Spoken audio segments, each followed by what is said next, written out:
think of your normal oak aging effect kind of turned to 11. Good afternoon. Welcome to another edition of Fast Sips, No Scripts. Today we'll be doing some wine from Lodi within California. So this is the Federalist Bourbon Barrel Aged Cabernet Sauvignon. So let's crack this bottle open, give it a taste, talk about price, pairings, and give it a rating.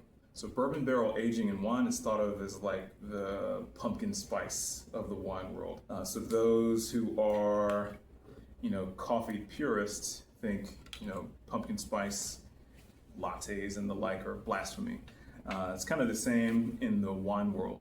What these bourbon barrels do is impart a very intense oak influence. Think of your normal oak aging effect kind of turned to 11. But let's see what it tastes like.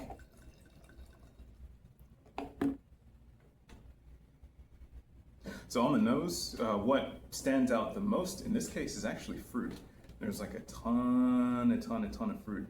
And then as the wine opens up more, you get more of that kind of vanilla, butterscotch, aromatic component that you associate with bourbon.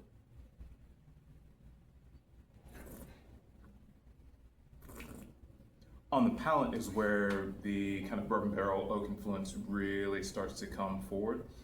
There's lots of kind of char, smoke, toasted oak, toasted wood, toasted marshmallows, toffee, this toasted vanilla really comes through on the palate. The fruit takes much more of a backseat on the palate than it does on the nose. So for pairings, like barbecue beef is the first thing that comes to mind. Barbecue beef with like charred vegetables, like blistered shishito peppers, stuff like that.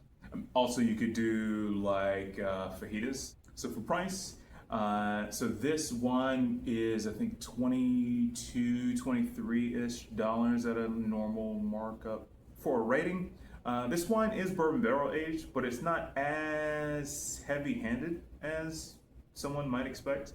If you were to pour someone this blind, they may just say it's a little bit more oak influence than they're used to. But the bourbon component, like you don't stick your nose in the glass and immediately think, this smells like Maker's Mark or Buffalo Trace. The wine's pretty solid. I do think it's a little bit lacking for richness on the palate.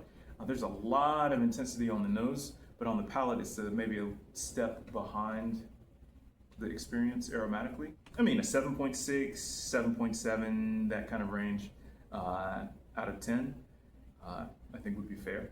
Would I be disappointed if someone gave me a glass of this wine? I would not. I'd probably finish it. Cheers.